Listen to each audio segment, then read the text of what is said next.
नमस्कार साथियों, एक बार फिर से आप सभी का स्वागत है धाकड़ कॉन्सेप्ट के इस डिजिटल प्लेटफॉर्म पर।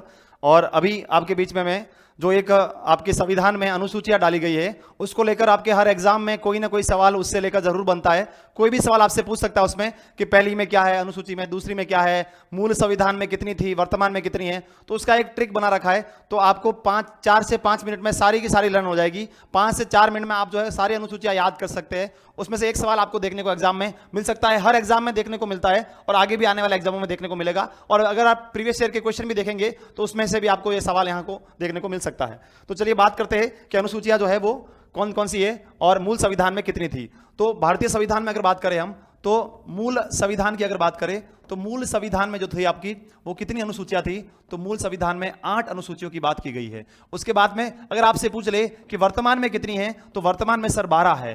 तो जो 9, 10, 11 और 12 चार बाद में जुड़ी है वह कौन कौन से अमेंडमेंट से जुड़ी है। एक तो ये पूछ सकता है आपसे 9 में क्या है, 10 में क्या है, 11 में क्या है और 12 में क्या है, ये आपसे पूछ सकता है। तो सबसे पहले से अगर बात करें तो एक मैंने ट्रिक बना रखा है इसका, SPRT और S स्पोर्ट्स के नाम से। तो 6 अनुसूचियां इसमें एक साथ में आ जाएगी। उसके बाद में 7वीं जो है वो है शक्तियां और 8वीं जो है वो भाषाएं। तो ये 8 की 8 अनुसूचियां आपको एक साथ में लर्न हो रही है। जैसे एस देखिए सबसे पहले, तो इसमें एस में क्या है, इसमें राज्यों व संघ शासित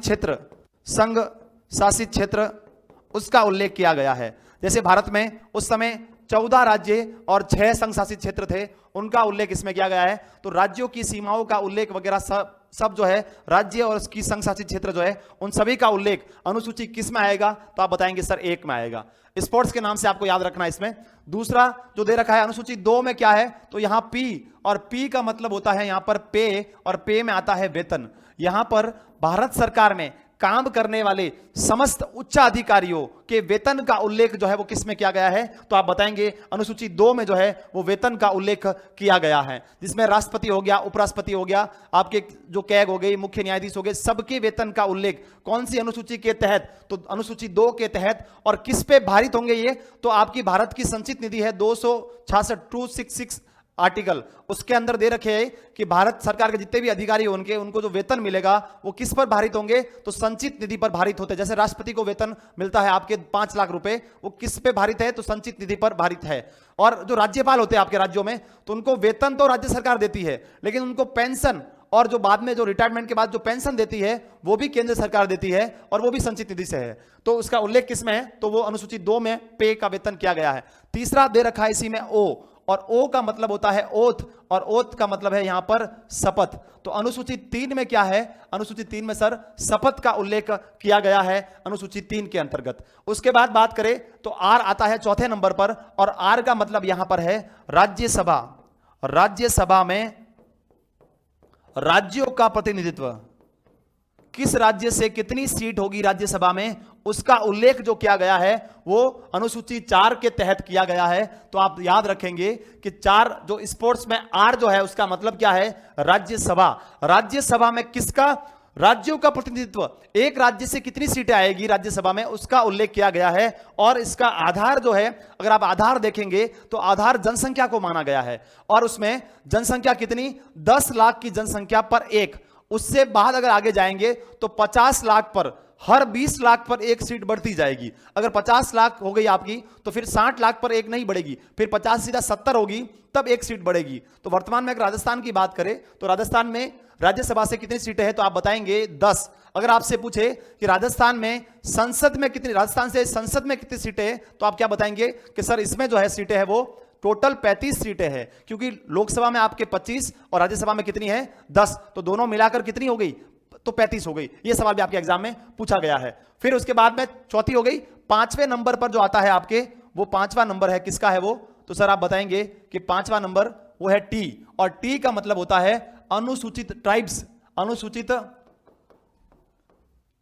क्षेत्र जो है उनका क्या क्या करना है, उनका एक तो प्रबंधन और उनका प्रशासन कैसे होगा, वो उल्लेख किया गया है अनुसूची 5 के तहत। अनुसूची 5 में अनुसूचित क्षेत्र जिसका प्रबंधन कैसे होगा और उसका प्रशासन कैसे चलाया जाएगा, उन सब का उल्लेख जो है वह किसमें किया गया है, वह आपके किया गया है अनुसूची 5 के तहत। तो ट्राइब्स, टी से आपको याद रखना है ट्राइब्स, है ना। तो अनुसूचित क्षेत्र का प्रबंधन और उसका प्रशासन कैसे होगा उसका उल्लेख जो है वो 5 में किया गया है। उसके बाद आता है एस, और एस का मतलब है यहां पर स्पेशल से लेना आपको, अनुसूचित क्षेत्र कौन से राज्य, स्पेशल राज्य कौन कौन से, असम, मेघालय, मिजोरम और त्रिपुरा। तो ये 4 राज्य जो है इनकी अगर बात करें तो इन 4 राज्य को आपको याद रखना है स्पेशल राज्य, और उनका भी 4 राज्यों में भी क्या ही है, वही है अनुसूचित क्षेत्र का प्रबंधन व प्रशासन।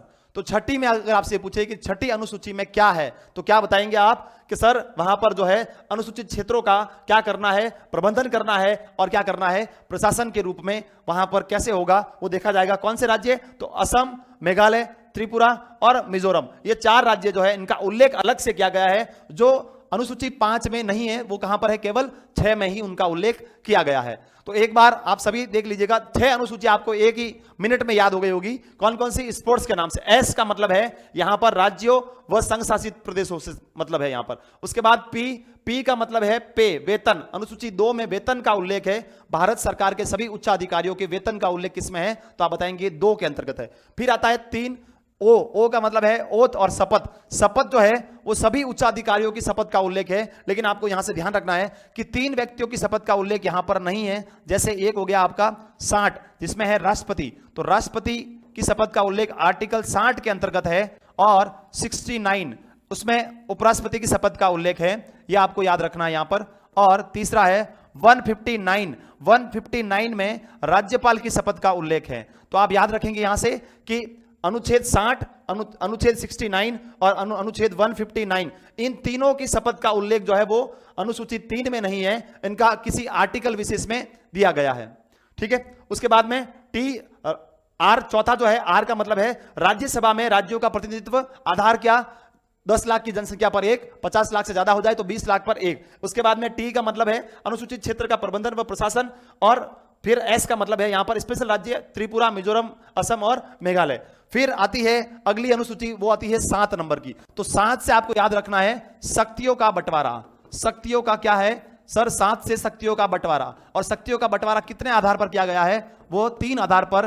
वो है पहला संघ सूची, दूसरा राज्य सूची, और तीसरा इसमें कौन सा आता है, वो आता है सर समवर्ती सूची। समवर्ती सूची, तो ये आधार जो है वो किसका है, शक्तियों का बंटवारा, 7 में शक्तियों का बंटवारा। उसके बाद आती है 8वें नंबर पर। तो 8वें नंबर की बात करें तो उसमें क्या है, तो भाषाओं का उल्लेख किया गया है।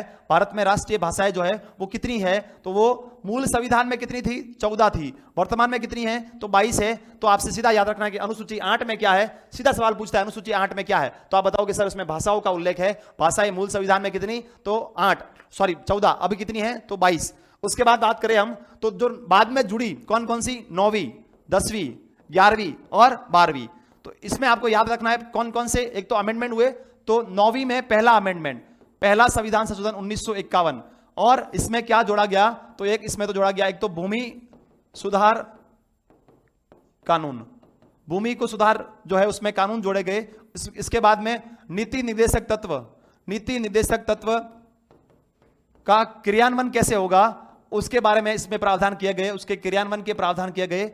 और उसके बाद में जो 23 अप्रैल 1975 के बाद के जो विषय है उन पर संविधान में, सुप्रीम कोर्ट में चुनौती दी जा सकती है उनको, इसको लेकर प्रावधान जो है वो अनुसूची 9, शेड्यूल 9 में सारी चीजें डाली गई। और कौन से अमेंडमेंट से, तो पहले संविधान संशोधन से 1951 में जो हुआ उसमें ये चीजें डाली गई। उसके बाद में आई 10वीं अनुसूची। तो 10वीं की अगर बात करें तो इसमें अमेंडमेंट हुआ 52वां संविधान संशोधन 1985 में। इसमें राजीव गांधी ने क्या प्रावधान किए, तो इसमें दल बदल सुधार कानून जो है वो इस समय लाया गया।